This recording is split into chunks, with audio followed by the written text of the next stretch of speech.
A regular polygon, any interior angle exceeds the exterior angle by 120 degrees. Okay, so polygon like this, interior and exterior.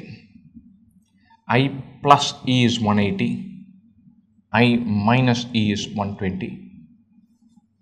Add these two, 2i is 300, interior angle is 150, exterior angle is 30 degrees.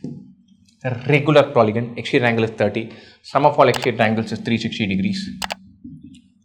All exterior angles are equal, so each exterior angle is 30 degrees. So number of sides is 12, 360 by 30. So it's a 12-sided regular polygon. Dodecagon, I think, I'm not sure about that.